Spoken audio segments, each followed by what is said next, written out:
Okay, so I wanted to make a video, like one video answering each question that I get a lot. So I edit a lot on Splice, but Instagram, like the algorithm wants you to use Instagram. So if you edit a bunch inside Instagram, from what I've found, Instagram likes that, right? You can't do it if the footage isn't really good. So that's why,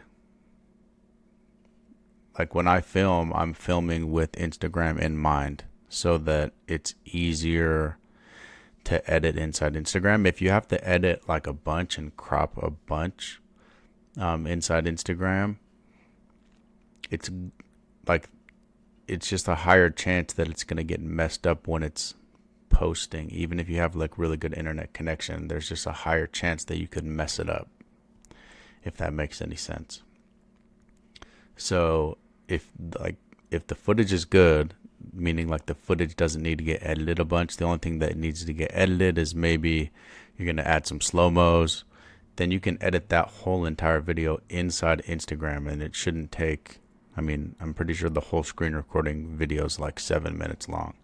So this is, I'll show what it's like at the end, but I just take a clip that I filmed from the sideline, and I'm going to post it on Instagram, but I'm going to do all the video editing inside Instagram. And this is what I do for most of the videos. The only time I change it is if my angle isn't very good, so I'm going to have to use Huddle. And when I use Huddle, for example, like usually you can't zoom in all the way on Huddle. So I have to edit it inside Splice because I want it to not leave black on the top and bottom. I want to add like a blurry effect. So I'm going to have to layer different pieces of video, if that makes any sense. But let's get into it. So you should be saving audios. I'm going to use an audio that I found when I was logged into my other account, and I'll send it to the account that I want. So I just clicked use audio, and then I'm going to grab the video that I want. It's right there. It's an onside kick. So first thing I'm going to do is I'm going to click edit video.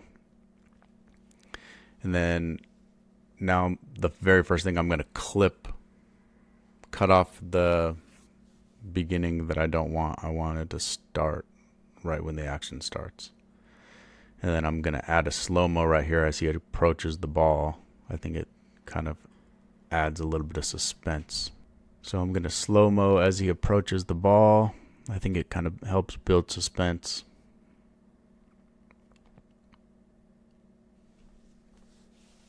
So I want to stop it kind of like right before. And then I'm going to take it down to like 0.5, but you can see it's like a slow 0.5. It's basically 0.4 speed. And then I'm going to stop it again right before the ball hits, because it really is like a good onside kick. So you want to exaggerate why it's like a good play.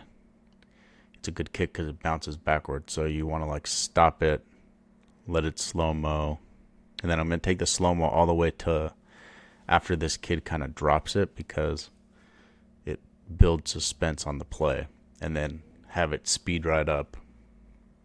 It goes good with this music, just because this music is really like kind of high speed and crazy.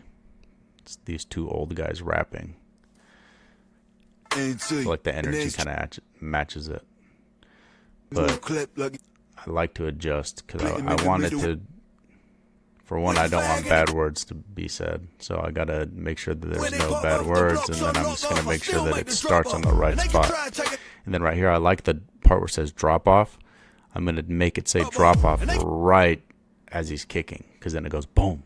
The blocks on lock off, I still make the drop off. Boom. And they can try to take a couple of bands. That matches the music really good. And then it kind of like stops when he like goes back for the ball. I still make the drop off. Really good. Try to take a couple of bands. I won't make a mosh pit, but I'll be rocking the mats. Okay, so now I'm going to click on the audio source, and then I'm going to click controls, and I'm going to add some of the source audio. And then the last thing, I'm going to add like a relevant caption that promotes like engagement from other people. So I'm going to kind of ask a question. The question's like kind of talking a little bit of trash. So some like low IQ people will read that and then feel like they need to go comment.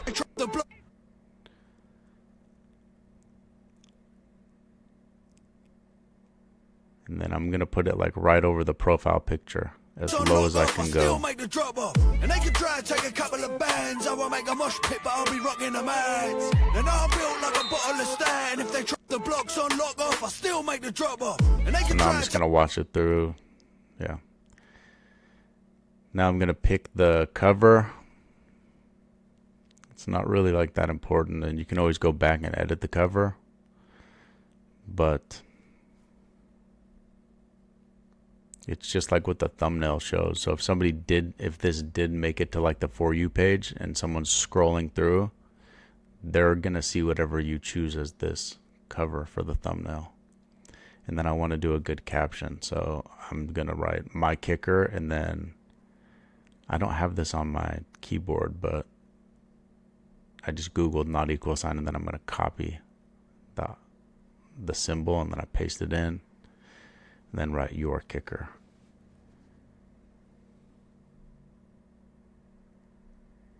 And then I'm going to put an emoji.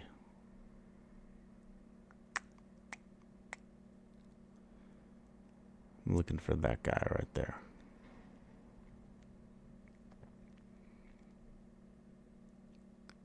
And then I'm going to choose some hashtags. So I think I'm going to do onside kick. And then I'm going to do hashtag tackle football, hashtag youth football, hashtag Mountain View Bruins, hashtag, what's the last one I do? I tried to find like a kicker one. Kickers are people too. That's a good one. 17,000 uses. And then I'm going to add a poll. And for this poll, I'm going to make like a trick question. So like my kicker is better, and then your kicker is worse. Because no matter what they choose, like they're saying that we're better. So, but I do that because a lot of people will vote on a poll, and every time they vote on a poll, like that's interaction with your